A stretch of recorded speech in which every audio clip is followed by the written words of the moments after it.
بسم اللہ الرحمن الرحیم الرحمن علم القرآن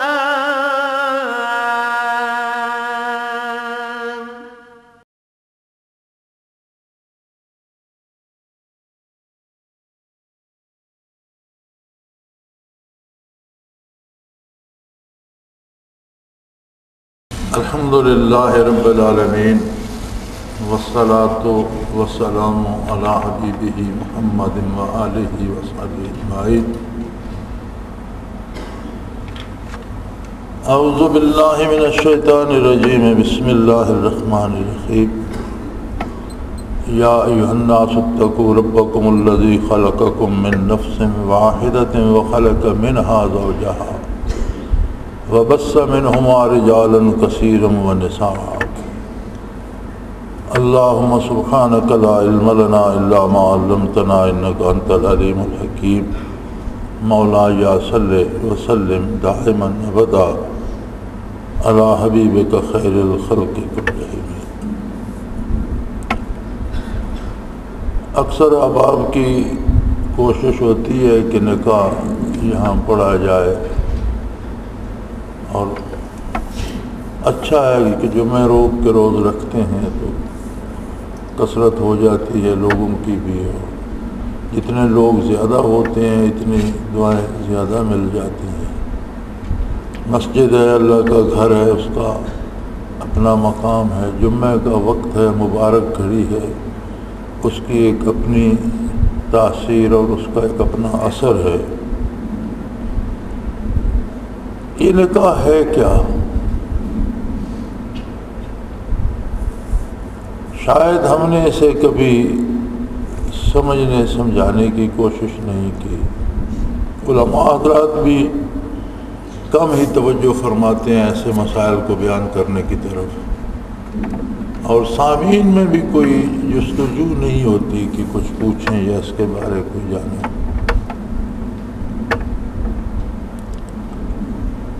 اللہ کریم نے انسان کو عجیب انداز میں پیدا فرمایا۔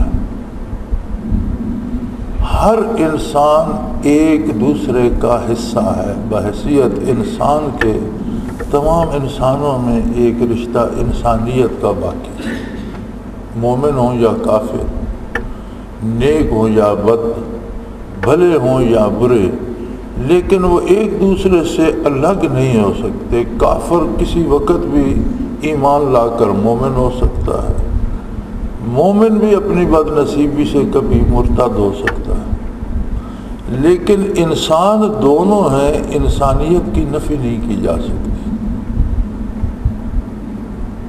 اب اللہ کریم نے اس یکجہتی اور یکسوئی کو قائم رکھنے کا ایک دنیا عالم اسباب ہے، اور خود قادر مطلق نے اسے عالم اسباب بنایا۔ اور بڑی عجیب بات ہے،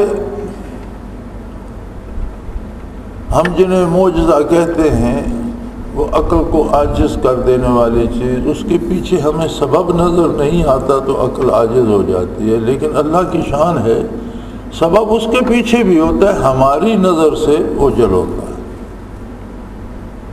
اب جیسے عیسیٰ علیہ السلام کا بغیر والد کے پیدا ہونا معجزہ ہے بہت بڑا، عقل نہیں سمجھ سکتی کہ اکیلی خاتون سے کس طرح بیٹا پیدا ہوا، لیکن اللہ کریم نے اپنی قدرت کاملہ سے پیدا کیا اور فرمایا ان مثل عیسیٰ عند اللہ کمثل آدم۔ عیسیٰ علیہ السلام کی مثال ایسی ہے جیسی آدم علیہ السلام کی، انہیں بغیر ماں باپ کے پیدا کر دیا، انہیں بغیر باپ کے پیدا کر دیا، کیا مشکل۔ لیکن سبب وہاں بھی نہیں چھوڑا، جبرائیل امین سے فرمایا کہ آپ جا کر دم کر دیں۔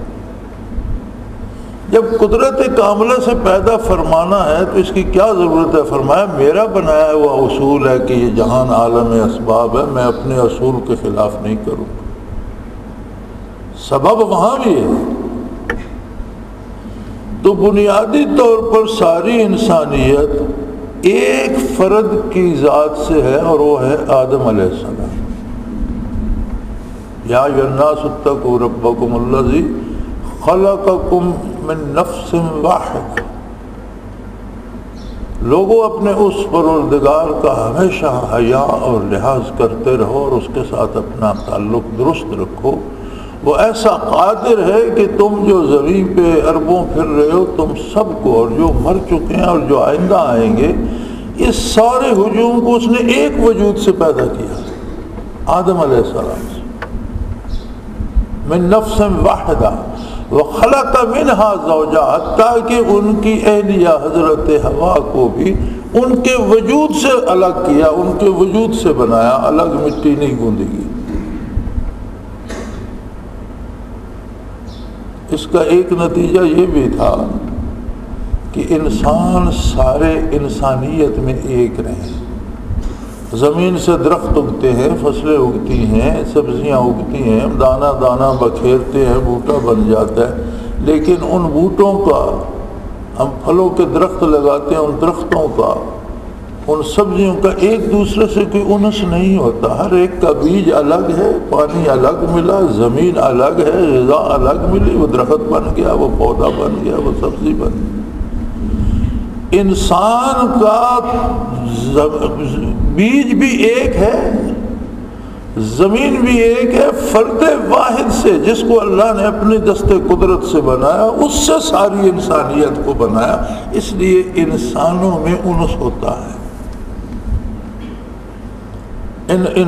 انسان کو دیکھے تو اس کی طرف متوجہ ہوتا ہے۔ کہیں پردیس میں، ویرانے میں کوئی آدمی نہ ہو تو ایک آدمی دور سے نظر آ جائے تو پھر دونوں کی کوشش ہوتی ہے، وہ دیکھو وہ آدمی ہے، اس کی طرف جانا چاہیے۔ اس لیے کہ بنیادی طور پر، اساسی طور پر سب کی بنیاد ایک ہے، اور یہ اس کی بہت بڑی رحمت ہے۔ آدم علیہ السلام کے وجود سے اماں حوا کو پیدا فرما کر آگے اس نے طریقے توالد و تناسل پیدا کر دیا، پھر ان کی اولاد ہوئی، ان کی اولادوں کی اولاد ہوئی، پھر آگے قبائل بنے، شعوب بنے، اور یوں انسانیت روئے زمین پر پھیل گئی۔ اب یہ شادی اور نکاح یہ کیا ہے؟ اس کی بنیاد اس بات پر ہے کہ دو بچے، ایک بچی ایک بچہ، اللہ کے نام پر ایک دوسرے پر حلال ہوتے ہیں، اللہ کے نبی کی شریعت کے مطابق گواہوں کے ساتھ، اور دونوں کی رضامندی ہوتی ہے۔ ایجاب و قبول اسی کا نام ہے۔ ایجاب نام ہے کہ بچی بھی رضامند ہو۔ یہاں ایک اور بڑی مزے کی بات ہے، کہتے ہیں جی لکھی ہوتی ہے ان پہ کارڈوں پہ بھی، جوڑے آسمانوں پہ بنتے ہیں، دنیا پہ صرف سیلیبریٹ کیے جاتے ہیں۔ یہ عیسائیوں سے لے کر ہم نے لکھنا شروع کر دیا۔ آسمانوں پہ بنتے ہیں تو پھر بچی سے اجازت لینے کی کیا ضرورت ہے، اور مولوی سے نکاح پڑھوانے کی کیا ضرورت ہے؟ جوڑا تو بنا بنایا آ گیا۔ ان کے معاشرے میں چونکہ حلال حرام کوئی نہیں رہا، نکاح طلاق کی ضرورت نہیں رہی، تو انہوں نے ایک بات گاڑ لی، جوڑے آسمانوں سے بنتے ہیں۔ اب بڑے مزے سے ہمارے سارے یہ پاکستانی مسلمان بھی بسم اللہ الرحمن الرحیم لکھ کر نیچے انگریزی میں لکھتے ہیں، جوڑے تو آسمانوں پہ بنتے ہیں۔ ان کی جو تقریب ہے اس کا اہتمام سیلیبریٹڈ انداز زمین پہ کیا جاتا ہے۔ پتہ نہیں کیوں شوق ہے کافروں جیسا بننے کا، یہ بات میری سمجھ میں نہیں آتی۔ شاید اس کی ایک ہی وجہ ہے کہ ہم کافروں کے غلام رہے ہیں، اور وہ قوت غلامی ابھی تک ہم سے گئی نہیں۔ غلام ہمیشہ اپنے آقا کو برتر سمجھتا ہے اور اس جیسا بننا چاہتا ہے، یہ وہ قوت غلامی ہے۔ سنت طریقہ یہ ہے کہ بچی کو اختیار ہے، وہ چاہے تو شادی کرے، اگر وہ نہ چاہے تو انکار کر دے، اور والدین اس بات کے مکلف ہیں کہ اگر وہ رضامند نہیں ہے تو زبردستی نکاح نہ کرے۔ کیونکہ دو بندوں نے ساری زندگی بسر کرنی ہے، اگر پہلے دن سے ہی انہیں آپ زبردستی رسے میں باندھ دیں گے تو پوری عمر کہاں بسر ہوگی؟ پھر اللہ کریم یاد دلاتے ہیں کہ اس بات کا احساس رکھو، جس نے تمہیں ایک وجود سے پیدا فرما کے آگے عالم اسباب میں تمہیں ایک دوسرے کے لیے حلال کر دیا، تو بنیادی مقصد شادی کا یہ ہے کہ دو بچے میاں بیوی کی حیثیت سے مل کر انسانی افراد اور معاشرے کو بہتر اور اچھے انسان دینے کی بنیاد رکھتے ہیں۔ نیک اور صالح اولاد، اچھے بچے پیدا کرتے ہیں، پھر ان کی تربیت کرتے ہیں، پھر ان کو معاشرے کے لیے ایک بہتر شہری، ایک بہتر انسان کے طور پر معاشرے کو دے کے دنیا سے رخصت ہو جائے۔ اب اس کا شرعی طریقہ جو ہے وہ یہ ہے کہ ایک بات حضور صلی اللہ علیہ وسلم نے جو فرمائی کہ نکاح کفر میں کرو تو بہتر ہے، یہ ضروری نہیں ہر مسلمان خاتون کا نکاح ہر مسلمان مرد سے ہو جاتا ہے، سوائے اس کے کہ اس میں کوئی حرمت شرعی نہ ہو۔ جیسے بہن کا بھائی سے نہیں ہو سکتا، چچا کا بھتیجی سے، جو محرم ہے، حرمت شرعی نہ ہو یا وہ پہلے سے نکاح شدہ نہ ہو، تو ہر خاتون کا ہر مسلمان مرد سے ہو جاتا ہے، وہ کسی قوم سے ہو، کسی نسل سے ہو، کوئی فرق نہیں پڑتا، سب آدم علیہ السلام سے۔ لیکن بہتر یہ ہوتا ہے کہ خاندان میں کیا جائے، اور اس میں ایک حکمت یہ بھی ہے کہ ہر خاندان، ہر قبیلے کی رسومات، کھانے پینے تک کی عادتیں، لباس، رہن سہن ایک سا ہوتا ہے۔ تو بچے اگر ایک ہی خاندان، ایک ہی قبیلے میں چلے جائیں تو انہیں ایڈجسٹ ہونے میں یا وہاں پر اپنا وہ آسانی سے وہاں پہ ہو جاتے ہیں، رہ جاتے ہیں، ان کو اپنے آپ کو کچھ زیادہ تکلف نہیں کرنا پڑتا۔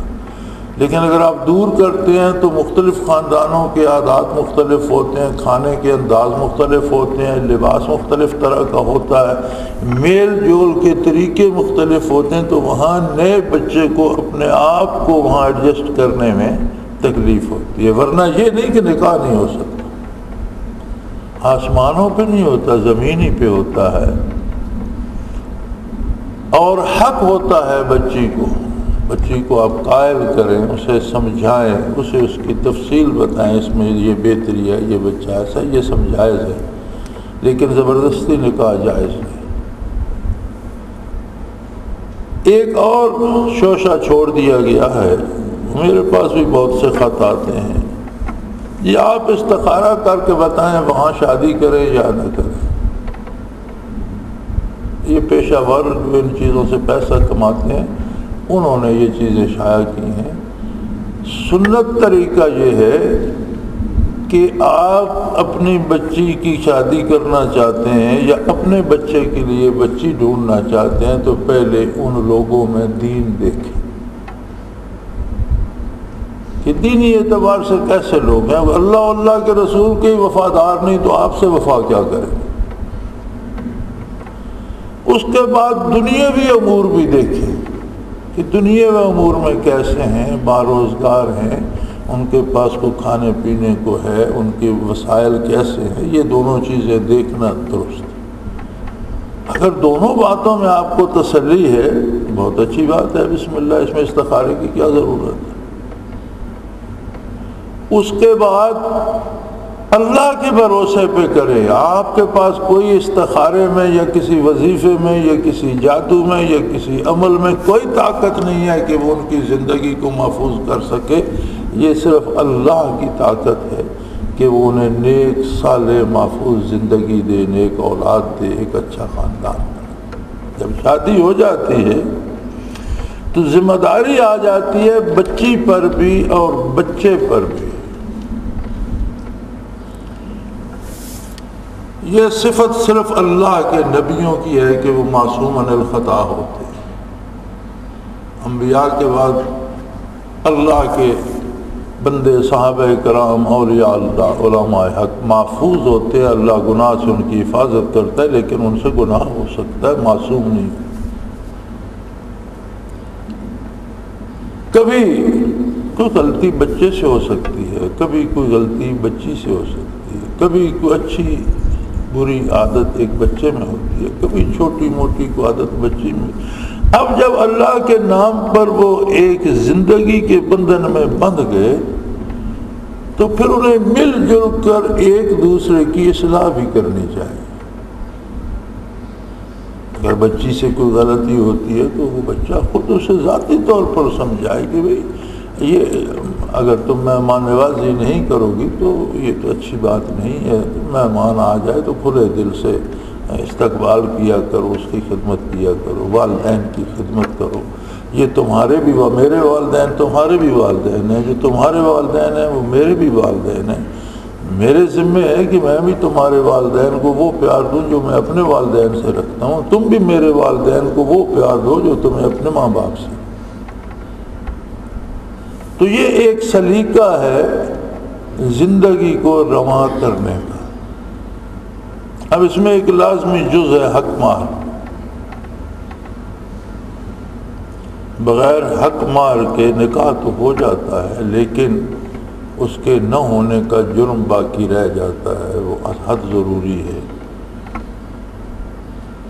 اللہ کریم کے کاموں میں بے پناہ مصلحت ہے۔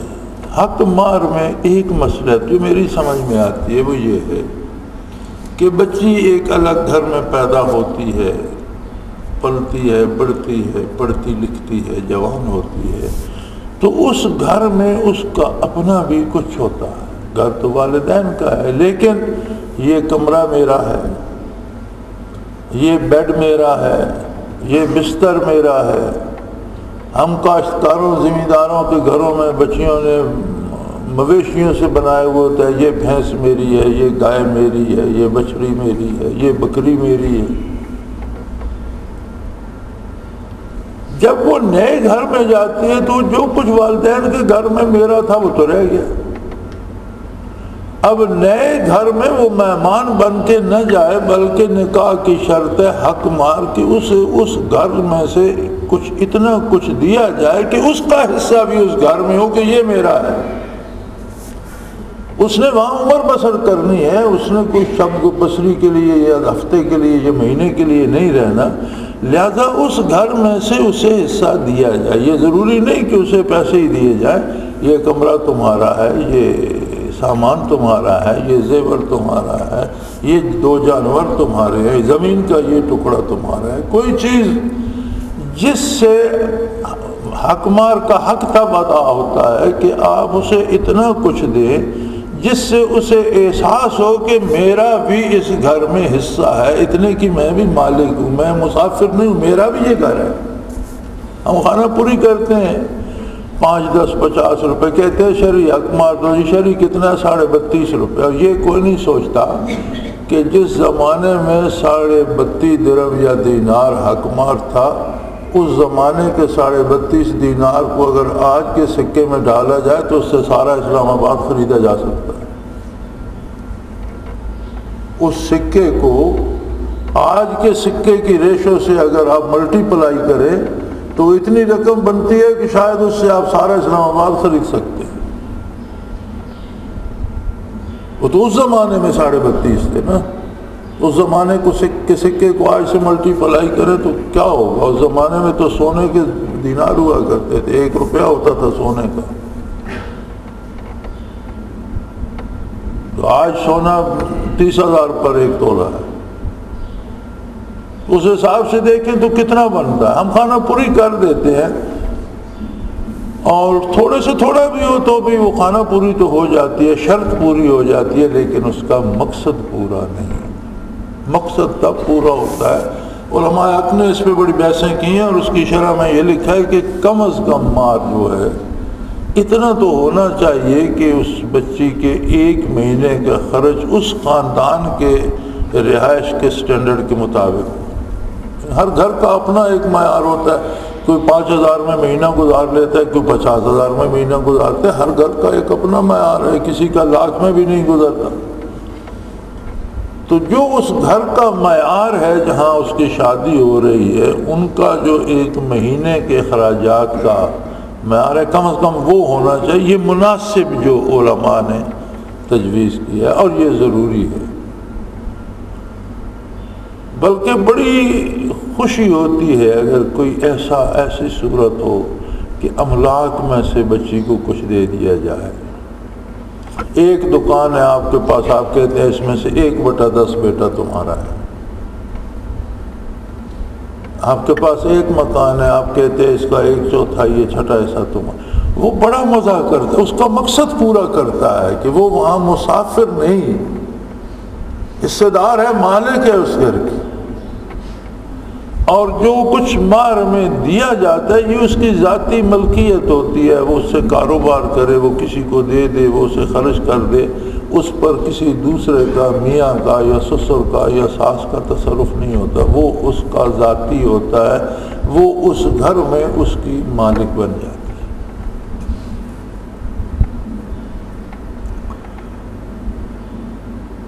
تو یہ سلسلہ چلتا ہے پھر برداشت سے. اللہ کریم نے 1 2 3 4 تک شادیوں کی وجہ کو اجازت دے دی. فَانْكِحُوا مَا طَابَ لَكُم مِّنَ النِّسَاءِ مَثْنَىٰ وَثُلَاثَ وَرُبَاعَ.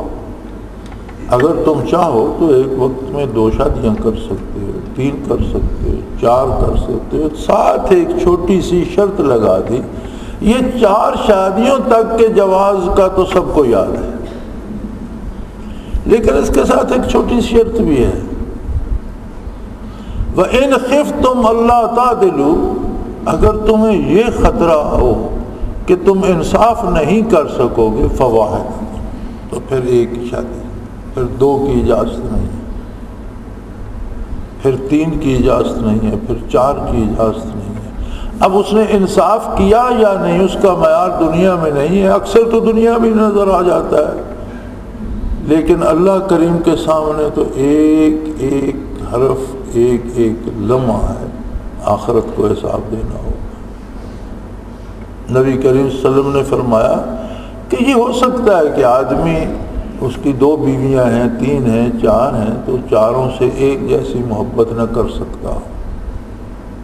دلی کیفیات اس کے قبضے میں ہی ہیں، لیکن چاروں کو روٹی کپڑا تو ایک جیسا دے سکتا ہے، چاروں کو اخراجات تو ایک جیسے دے سکتا ہے، چاروں کی عزت اور احترام تو ایک جیسا کر سکتا ہے. اگر یہ بھی نہیں کرتا تو پھر یہ سودا اسے بہت مہنگا پڑے گا. پھر اللہ کریم نے فرمایا ان خفتم اللہ تعدلوا. اگر تمہیں یہ خطرہ ہو کہ تم ان میں برابری نہیں رکھ سکو گے، فواحدۃ، تو پھر ایک ہی شادی کافی ہے. پھر 2 3 4 کا رزق نہ لو. اپنی جان، زندگی کے اور بے پناہ مسائل ہیں جن کا جواب دینا پڑے گا. ایک نئی مصیبت اپنے لیے کھڑی نہ کرو کہ آخرت کو تم اسی میں پھنسے ہوئے کھڑے رہو. ہماری بدنصیبی یہ ہے کہ عجیب ہمارے حالات ہیں. نکاح ہونے تک تو ہم بڑی تعریفیں کرتی ہیں، ساس بھی بہو کی تعریفیں، چاند کا ٹکڑا ہے، بڑی پیاری ہے، بڑی پڑھی لکھی ہے، بڑی بات تمیز ہے، بڑی ہنرمند ہے. شادی ہو کے آ جائے تو دوسرے دن وہ سارا ختم ہو جاتا ہے. بڑی بدتمیز ہے، بڑی نک چڑھی ہے، سوئی رہتی ہے، کام ہی نہیں کرتی، پانی کا کہو تم پلاتی نہیں ہے، کھانا نہیں بناتی. یہ شروع ہو جاتا ہے اور نتیجہ یہ ہوتا ہے کہ میاں بیوی کو محکوم کرنے کی کوشش میں لگ جاتا ہے، بیوی اپنی حکومت قائم کرنے کی کوشش میں لگ جاتی ہے، جس میں اکثر خاندان برباد ہو جاتے ہیں. یہ ایک دوسرے پر غلبہ حاصل کرنے کے لیے اور ایک دوسرے کو فتح کرنے کے لیے نکاح نہیں کیا جاتا. نکاح کیا جاتا ہے کہ ایک دوسرے سے مل کر ایک نئے انسانی خاندان کی بنیاد رکھے اور اپنے کردار کو ایسا بنایا جائے کہ جو آگے انسان پیدا ہوں نیک، صالح، شریف اور اچھے ہوں. تو اگر ماں باپ کا آپس میں تعلق ہی درست نہیں ہوگا، ایک دوسرے کو گالیاں بک رہے ہوں گے، تو اولاد کہاں سے بااخلاق پیدا ہوگی. بزرگوں کو بھی، والدین کو بھی برداشت کرنا چاہیے. عموماً گھروں میں بڑی خواتین کی، بزرگوں کی ایک ہوتی ہے حکومت اور ہونی چاہیے، لیکن آنے والی بچی بھی انسان کی بچی ہے، اسے بھی اس کا حق ملنا چاہیے. جتنا اس کا حصہ بنتا ہے اسے بھی رائے دینے کا حق. اور اگر مل جل کر رہنے کا حوصلہ نہیں ہے تو آپ نے بچے کی شادی کی، اسے ایک گھر بنا دیں، روزگار بنا دیں، میاں بیوی کو کہیں جی آپ یہاں آرام سے رہیں، بات ختم، جھگڑے پیدا ہی نہ۔ مل کر رہنے میں برکت ہے، مل کر رہتے ہیں تو پھر برداشت کریں، پھر صبح و شام ڈنڈا سوٹا نہ چلے۔ اور اگر مل کر رہنے میں صبح و شام ڈنڈا سوٹا چلنا ہے تو اس سے الگ کر دیں، تو بہتر ہے کہ بچے اپنی زندگی آرام سے گزاریں۔ تو یہ جو رویہ ہے کہ شادی کے بعد ہم شروع ہو جاتے ہیں کہ جی بس اب تو، ہمارے ہاں ایک بڑا محاورہ کہتے ہیں، جب ابھی شادی نہیں ہوتی نا تو سانسیں چلتی رہتی ہیں، تو پھر سہیلیوں میں بیٹھ کر باتیں کرتی ہیں نا، تو ایک محاورہ ہے کہ ذرا اس کے بال میرے پاؤں کے نیچے آ جائیں پھر میں اس خاندان سے بات کروں۔ ان کی مراد یہ ہوتی ہے کہ ان کی بیٹی ایک دفعہ شادی ہو کر آ جائے نا، تب تک میں خاموش ہوں۔ یعنی ایسے نیک ارادے شادی ہونے سے پہلے ہوتے ہیں کہ ایک دفعہ یہ قابو آ جائیں، اور اس کے لیے استعمال کرتے ہیں کہ اس کے بال ذرا میرے پاؤں کے نیچے آ جائیں پھر میں اس کو دیکھوں گی یہ کیا ہے۔ تو اسلام نے تعلقات کا ایک خوبصورت سلیقہ دیا ہے، جو تعلقات اسلام کے باہر دشمنی پیدا کرتے ہیں، جو ریلیشن شپ ایک دوسرے کو قتل کرنے اور مارنے کا سبب بنتی ہے، اگر غیر شرعی طریقے سے ہو تو ایک دوسرے کے دشمن پیدا کرتی ہے، ایک دوسرے سے لوگوں کو بیزار کر دیتی ہے۔ اب مغرب میں کہتے ہیں جی فری سیکس سوسائٹی ہے، کوئی نہیں پوچھتا، لیکن وہ انسان ہیں، کافر ہیں تو بھی انسان ہے، دکھ انہیں بھی لگتا ہے، تکلیف انہیں بھی ہوتی ہے، اور اس کے نتائج جو برے ہیں وہ بھی برآمد ہوتے ہیں۔ اور یہاں بھی اگر خلاف شریعت کو حرکت ہو تو اس کے نتائج تباہی کی طرف لے جاتے ہیں۔ اللہ کریم نے اس تعلق کو ایک خوبصورت موڑ دے دیا اپنے نام کے ساتھ، اپنی اجازت کے ساتھ، اپنے نبی کی سنت کے مطابق، اور جب یہ تعلق ہے تو دو خاندانوں میں محبت کا رشتہ استوار ہو جاتا ہے، ایک دوسرے کی عزت کے رکھوالے بن جاتے ہیں، ایک دوسرے کے لیے سہولت پیدا کرنے کی کوشش کرتے ہیں، ایک دوسرے کے کام آنے کی کوشش کرتے ہیں۔ یعنی وہی رشتہ غیر شرعی طریقے سے ہو تو دشمنی بن جاتی ہے، اور اگر شرعی طریقے سے کر کے بھی دشمنی بنانی ہے تو پھر اس نے شریعت کا کیا مانا؟ جس نے شرعی طریقے سے نکاح کر کے بھی پھر دو خاندانوں میں دشمنی پیدا کر دی تو گویا اس نے نکاح کے مفہوم کو تو سمجھا ہی نہیں۔ تو اللہ کریم توفیق دے، شریعت محمدی علیہ صاحب الصلاۃ والسلام بہت خوبصورت، بہت پیاری اور بہت آسان ہے۔ آسان اس لیے ہے کہ عین انسانی مزاج کے مطابق ہے، شریعت کا کوئی حکم ایسا نہیں جو انسانی مزاج کے خلاف ہے، کیونکہ اس نے بنائی ہے، جس نے خود انسان کو بنایا ہے، انسان کا مزاج بنایا ہے، اس کی ضروریات بنائی ہیں، اسی قادر مطلق نے شریعت مطہرہ ترتیب دی ہے۔ تو جب ہمیں اللہ نے کلمہ نصیب فرمایا ہے اور حضور صلی اللہ علیہ وسلم کا امتی بنایا ہے تو ہمیں اس بات کا احساس بھی ہونا چاہیے کہ جو کچھ ہم اللہ کے نام پر، اللہ کے رسول کے نام پر، اللہ کے دین کے نام پر، اللہ کی اجازت سے کر رہے ہیں، اس رشتے کو تو خوبصورتی سے نبھایا جائے۔ اللہ کریم توفیق دے، اللہ بچوں کو نیکی کی صلاحیت دے، محبت اور پیار دے، خاندانوں کو آپس میں الفت دے اور ان کی بہتری کا سبب بنائے۔ وآخر دعوانا ان الحمدللہ رب العالمین۔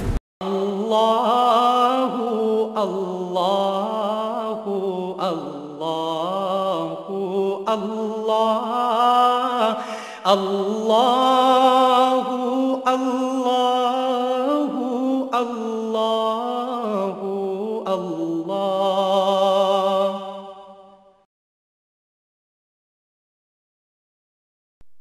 حضرت امیر محمد اکرم آبان مد ذلہ العالی دارالعرفان منارہ ضلع چکوال میں سالہ سال سے